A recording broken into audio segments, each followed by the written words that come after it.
Ja, vel mødt her til en direkte udsendelse fra TV-byen, hvor vi lige har fået smidt pukkelvalerne ud af akvariet, og nu er der tørt og godt. Vel mødt til Dansk Melodi Grand Prix 1979.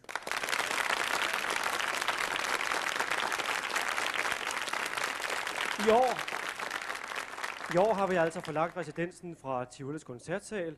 Nu er vi her i TV-byen, og der er sket forskellige andre ændringer. Blandt andet er det jo ikke 6 melodier mere.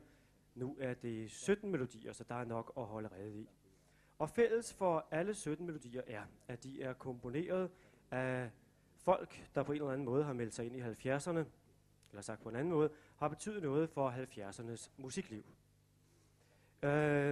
Jeg tror, det skal blive en stor og festlig sag. Lad os krydse i hvert fald de her 2 fingre, og måske mange andre fingre, for at vi skal få en festlig aften i selskab med 17 helt nye melodier, der skal lanceres i aften. De skal altså præsenteres for allerførste gang. 17 helt nye melodier, 17 forskellige komponister, lige så mange tekstforfattere, og så har vi altså en parade, en stime af solister, der står og venter på at komme ind på vores 2 scener her i studiet.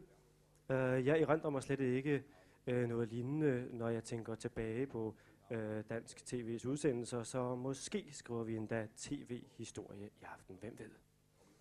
Men som de fleste godt ved, så er det ikke det eneste, det drejer sig om. Der er faktisk masser af regler og dekadarer, og hvad ved jeg, som jeg skal bekendtgøre i løbet af aftenen. Vi skal nemlig ikke bare have lanceret 17 nye danske melodier, men vi skal så sandelig også have udvalgt en af dem, der skal sendes til det internationale Melodi Grand Prix i Jerusalem den 31. marts i år.